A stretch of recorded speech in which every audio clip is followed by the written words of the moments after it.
Hi, I'm Rob Whitlock, and I'm here with my fellow partners Marianne Kwok and Elie Gamburg to talk about mixed-use design, something that I think is pretty fundamental to the zeitgeist of KPF these days. I think about, like in the first decade at KPF, really the only mixed-use project was 900 North Michigan Avenue.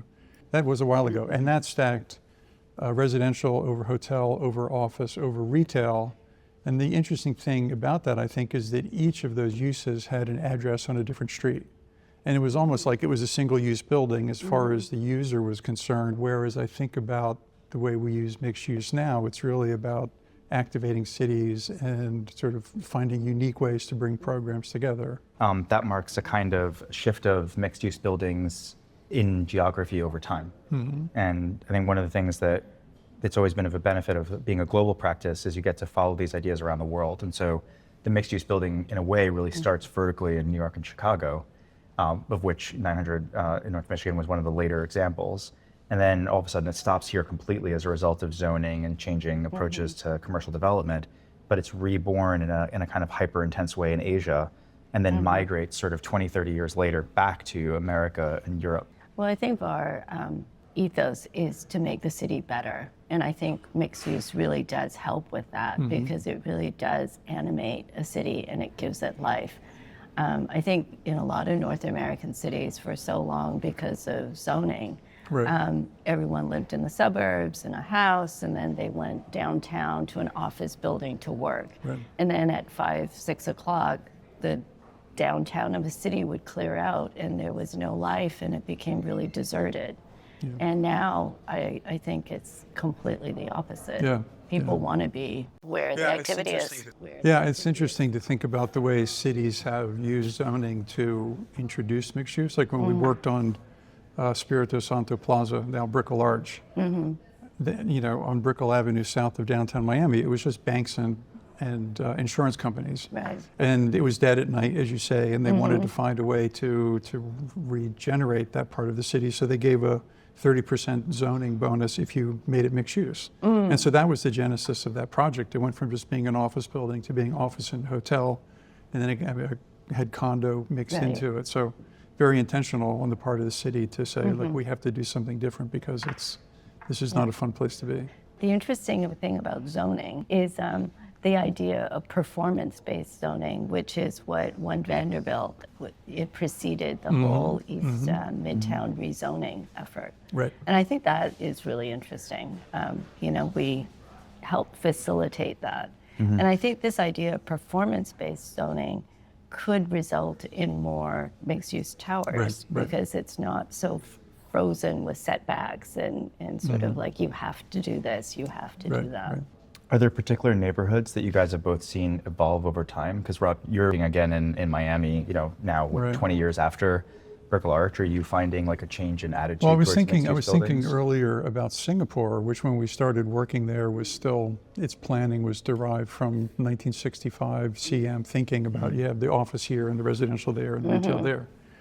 And the first couple of buildings we did were follow that model. And then in the early 2000s, they realized that if they wanted to become a desirable international city, they needed to become more like London or New York, where those uses were mixed.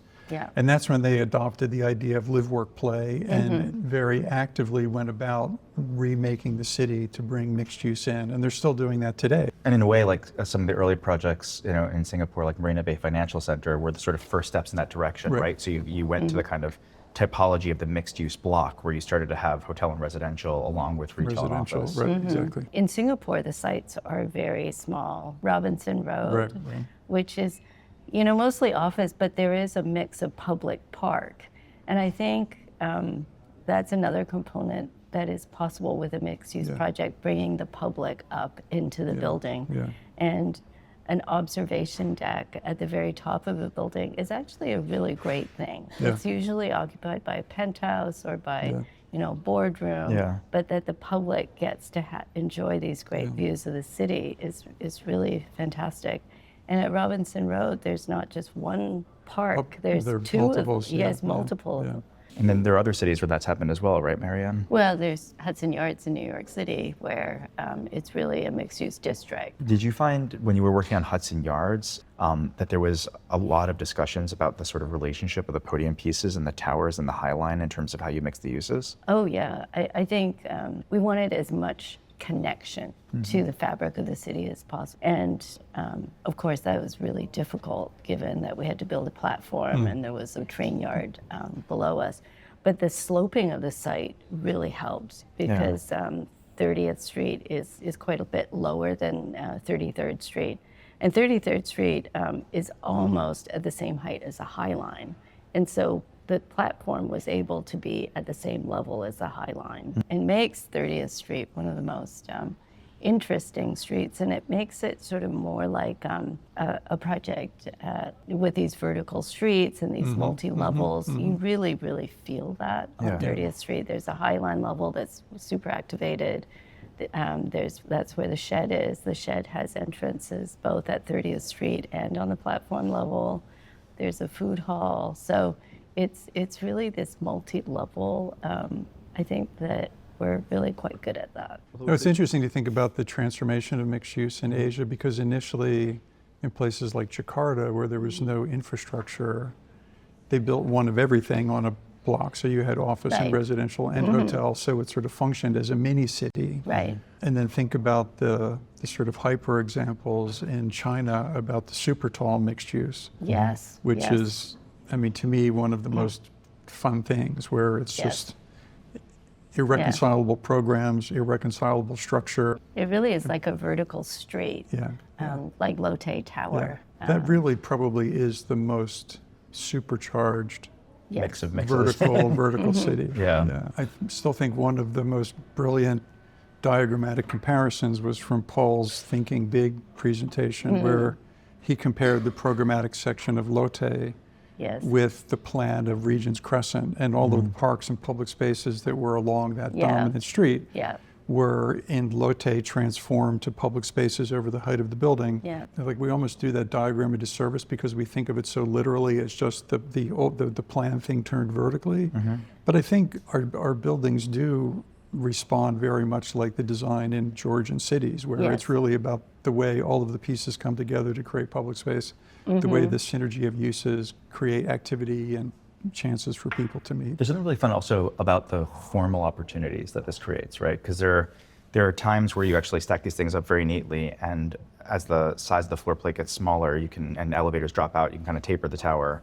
Then there are towers that actually split as they go up, right? So you have ICC and Shanghai World Financial Center, which both use either internal atriums or the void at the top as a way of kind of absorbing area. So it's fun to think about the formal ingenuity that it takes to make these buildings work. I also found that reconciling the different planning dimensions for office and residential and hotel all in the same building with the 100 elevators that are required to make it work, like a problem-solving effort, like the form became a result of making optimizing each of those things and finding out how to stack them. Right? I don't think you can ever work on a mixed-use tower without having worked on each of those program types separately. And really know what a hotel is, or really know what a residential apartment needs. I mean, I think the CITIC Tower in Beijing, to me, was the extreme example of that. And of course, being in the worst possible seismic zone that you could build in. So allowing the floor plates at the bottom to be really large because of the size of the core and the planning dimensions, and then tapering as the elevators drop off and the use changes. In the early design phases, it had hotel, it had residential, and that's where the form really was derived from. I think it's really interesting how you think of these towers, and we spend a lot of time on the tower itself and the core.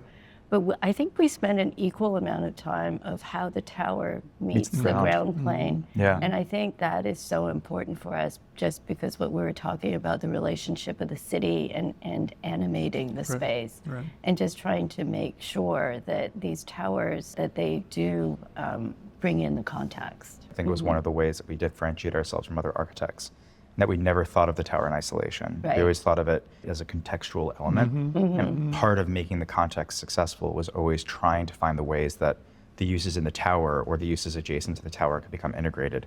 And so you see from the earliest kind of mixed-use projects like Roppongi Hills or Jing'an Kerry Center in Shanghai, a kind of thinking of multiple scales, right? So you have the ground plane, you have the activations there, what's happening right below the ground, Right. but then also the kind of podium to the low towers to the taller towers. And that diversity of uses also marries to a diversity of scales. Well, maybe you could talk about A Canada Square, because I think that's really, It's so really exciting. interesting transformation. So at the top of the building, as the core starts to drop off, there's not enough elevators to serve a 21st century office, but there are enough to do hotel and a dining and leisure destination. So a part of the sort of formal changes to the building was to reconfigure the top to actually allow the hotel to respond to what the core could actually handle. And so that's a way of taking actually an envelope that was too large and readjusting it to create a kind of active set of uses. What's also interesting is the role that that building has in taking Canary Wharf, which is a neighborhood you've done a lot of work in, and transforming it also into a mixed-use neighborhood, because that was a neighborhood that was an archetypal single-use office neighborhood. Yes, very much and it's been working to get residential and retail successfully into it. And so now we can also take that opportunity to mix uses in the buildings themselves. A Canada Square is also really interesting because even though it wasn't built that long ago, the idea of workplace has fundamentally transformed changed, so much. And that the idea of a building's porosity and its relationship to outdoor space is so fundamental now. Yeah. And so what you've been able to do is pretty incredible to this very sealed box. I feel sort of similar about the work that you've been doing, even on what we might consider a traditional single-use building, like the TP Link headquarters, because as you mentioned, workplace is evolving. So even a single-use like workplace, we have to add all sorts of other uses to it to actually make it very, very lively. And so I think, the mix of leisure uses and athletics and dining that you were able to kind of add into the middle of this very efficiently laid out tech office building is actually pretty amazing, and I think speaks to the transformation of workplace over time. Yeah, office isn't so boring. No, it's actually super fun these days. Yeah, because we think of it as a mixed-use building. Yes, exactly. I think I think residential as well, now, kind of thinking about all these program types as potentially, these different elements that come Mixed together. use themselves, exactly. Yeah. I find it interesting, because of zoning in New York, how few mixed-use buildings there actually are. I think maybe 5. Yeah. And one of them being our 520 across the street, which is Right. residential over office with club use. Yeah. But in some cities, like mixed use is the default thing, Yeah. and developers like it because it hedges economic cycles. Right. Don't have all your eggs in one basket. The code is more accommodating, and in some cases, as we talked about earlier, almost insistent upon it. And then I think the need for sustainability too is so paramount. I mean, there's a lot of efficiencies, right? There's load sharing in terms of Exactly. parking, water, Yeah. heat, electricity. Yeah. Also being able to just use existing infrastructure in neighborhoods throughout the day. So you've already built it, you might as well use it for more hours of the day, of the week. I think that use idea of sustainability is something we should think more about. A couple years ago, we completed Tamarin 9 in Jakarta, which is a site that the family spent 2 generations compiling right in the middle of downtown Jakarta near the Bundaran High, and built 2 mixed-use towers. Each is office and hotel and retail. Wow. There's a podium we should talk about Nagoya in a minute. This has a 9-story retail podium with performance theaters and bowling alleys. And the problem in Jakarta is that everyone lives in the suburbs and the traffic is so bad that no one wants to leave at the end of the business day. So they've created this environment where people can spend time with their families. And when traffic dies down, they can sort of make their way out of the city. But it's sort of a remarkable little enclave in the middle of a city that hasn't really thought about a mix of uses in that way. That's amazing. Yeah. But as you're mentioning with Nagoya, I think there's also a certain concept of the sticky neighborhood or the sticky campus or the sticky city where there's actually a benefit of getting people to stay around for longer, right? Even on transport nodes. Right. Well, I think Nagoya being a transport node is really important to why we do mixed-use buildings in the first place. We can build the super talls over a major train station, usually. Yeah.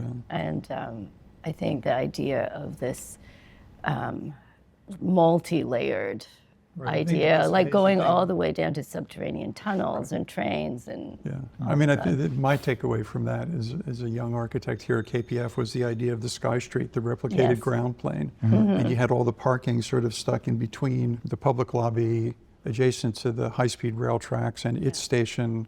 So there's sort of essentially two ground planes at the ground, one for the station, one for the project. And then the Sky Street above with the wedding chapel and, you know, all of those uses, a little village within a high-rise development. The other thing I think is really important is this idea that all programs succeed most when you think about them experientially.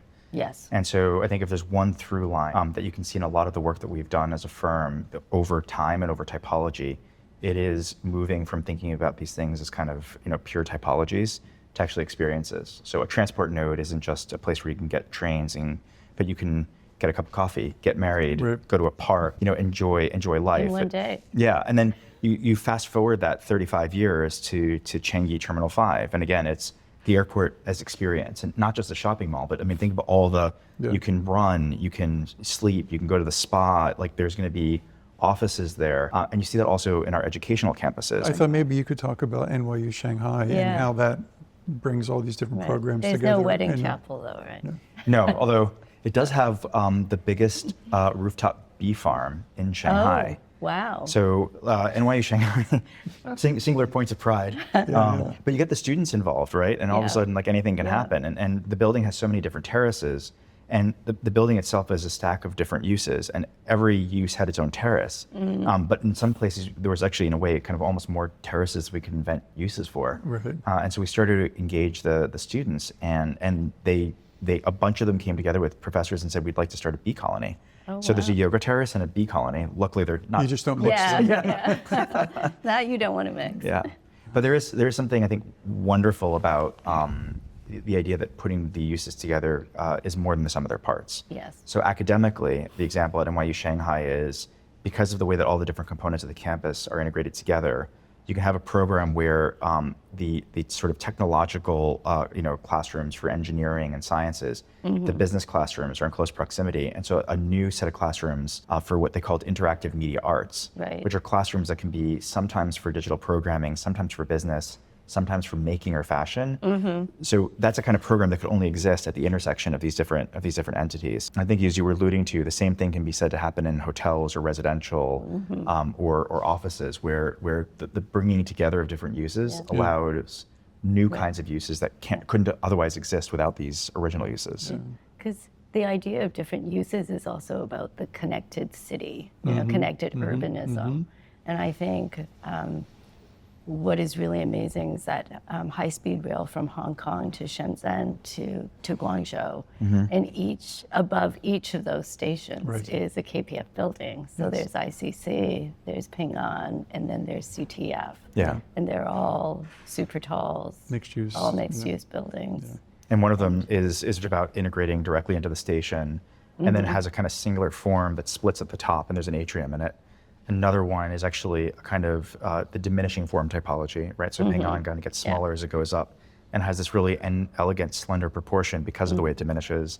And then CTF has this incredible spiral where it does diminish. Yeah. And the stepping. Yeah. And so there's outdoor space for each of those. Yeah. I was also just thinking about Hai Son Place, which Right. it was replacing a building built in 1985. And it was built on, a combination of New York 1915 zoning where you had a 3-story podium and then a 65% tower. And this was in the middle of Causeway Bay, which is the Right. most retail intense part Yeah. of the world. Right. And the building just wasn't working, and the floor plates of the tower were too small, and they were Hong Kong was starting to look at setback zoning. Oh. So in the exchange for 10% open space at grade, it was a graduated sort of percentage of site coverage as you went up. So the scheme that we ultimately developed was unique in that it had 10 floors of retail, but those were supported by the fact that there was a sky street for the office, which sat above that, so the retail could be fed from above and below. The composition also has a series of public open spaces over the height of the building. So again, vertical village, but helping them rethink the way zoning could support an expanding or a city that was trying to redefine itself and make it more accessible to its residents. Since I was in Hong Kong literally 3 weeks ago, and now this is a project that's maybe 10 or 15 years old, and it's been so absorbed in the mental map of the city for people. So over the course of 1 week period, on 4 separate occasions, somebody would say we should meet at Hai San Place. Oh, wow. But then what was really great about it is it wasn't just that they said Hai San Place, and they would have to say where in Hai San Place, right? So it would be on the Sky Terrace with the restaurants, or the terrace, off of there's a game terrace now, right? One that's been programmed for outdoor games. So just the idea that you think of the building as an extension of the city, and so it becomes this place that, and you just meet there and go somewhere else. But that's where you meet coming out of the MTR. It's pretty amazing the way it's become a kind of anchor of activity in the neighborhood.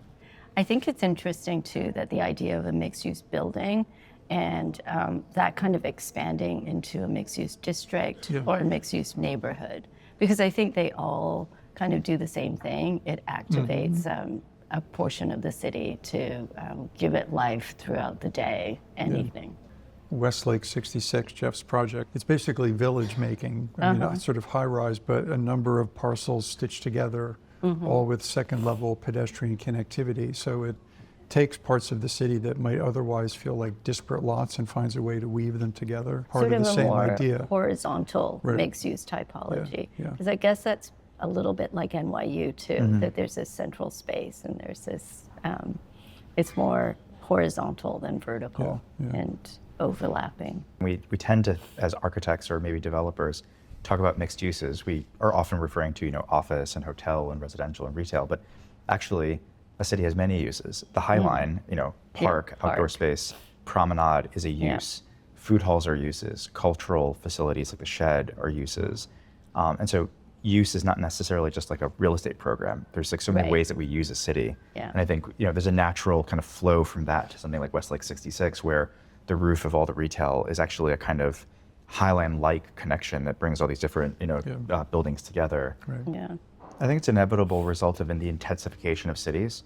So even cities that were formerly fairly low density, like Austin, Texas, as they start to grow denser, the first crop of buildings are just residential or just office. And then as the central, the downtown becomes more and more lively, there starts to become opportunities like the Waterline Tower, where you all of a sudden have a park coming off the river. So that's the sort of low line version of the High Line. And then, just a form that is just the pure expression of each of those uses. And there, going back to strategies, actually they're all separate, right? There's like a little kind of sky garden between each of the elements that you can kind of read. No, but I think it's really encouraging of how many mixed-use master plans and projects we're doing in the United States. In Florida, in California, in Texas, and Utah. Exactly. So skiing is a use. It counts as a use. I was also just thinking about the fact that even we don't talk about any of these single uses the same way any longer. The office lobby looks more like a hospitality space than a rigid office lobby, and that the sort of transformation of thinking is actually applying to all of those uses. Everyone is rethinking exactly what it means to be residential or hotel or office. I think the other thing I really enjoy is this idea of also creating opportunities in the city that are really inclusive, because not every example of space needs to be something that somebody has to buy something in order to be able to access. And I think actually that's also true of Hai San Place, is many people have used it as an extension of the city to be able to like just meet with people. You don't necessarily need to buy a coffee. It's great if you do, but it's a way of bringing people together because it's creating an environment that's conducive to socializing. And I think that makes it kind of part of a vital city. And you see it in the sort of evolution of central business districts into central social districts. And a key ingredient of that are buildings that have those elements of the public realm that are able to bring people together. It was 2 mixed-use projects at KPF that made me want to work here. I mean, the ones that I fell in love with early on were Baruch College here in New York, which is literally a vertical campus that has 8 different schools in it, a library, a performing arts center, a gymnasium, just everything's short of the dorms. And so obviously it was thrilling to get to work on something like NYU Shanghai 30 years later. And the other one was Roppongi Hills. Well, it was one of the earliest mixed-use sort of neighborhoods, I guess. It's just so amazing, both because of the mixed use, but also the idea that you build this monster tower, but then it Yeah. allows for an enormous amount of public open space Yeah. at grade and the Yeah. weaving of those programs together. And that was like where you see things that you never really thought could work. There's this subterranean hotel drop-off, Right. Yeah. but it works. Yeah. It also speaks to the resiliency because it's still considered, the one of the number one destinations in town, Right. and it hasn't wavered at all as just being like sort of in the consciousness of people when they talk about the city, sort of like the destination. It's interesting to think about mixed use, not just in terms of the projects we do, but the cities that we love to spend time in. And I think many of the cities that I personally most enjoy, the ones where the mix of uses is most intense, Tokyo is such a great example of that, where almost every neighborhood is such a diverse mix of uses, and every building within that neighborhood has something different on the 3rd, 6th, 19th Yeah. floor. Yeah. And so just as a visitor, but then also as an architect, Right. it's such a great environment to think of all the ways you can combine and recombine Yeah. programs. Yeah. Yeah. I like Hong Kong, Central and Hong Kong for that. Also, wherever we have our was offices, we about are to so say, lucky yeah. because in Covent Garden, yeah. In and Singapore, then I love Singapore. In just- Singapore yeah. as well, there's a hawker Yeah. right by Robinson Road. But in Hong Kong with Central, it's all about the section and the Yeah, layering. Our office is there. We stay Yeah. in a hotel that we've designed. It's very thrilling. And then even here in New York, right across from Bryant Park, which is a library, Yes. which also has an exhibition space, And a row of park, hotels, yeah. residential, restaurants, very Yeah. vital. This was so much fun. We should do this is- more often. We should. Yeah. We should. And we should go grab a drink now. Thank you. Thank you. Thank you. Cheers. Cheers.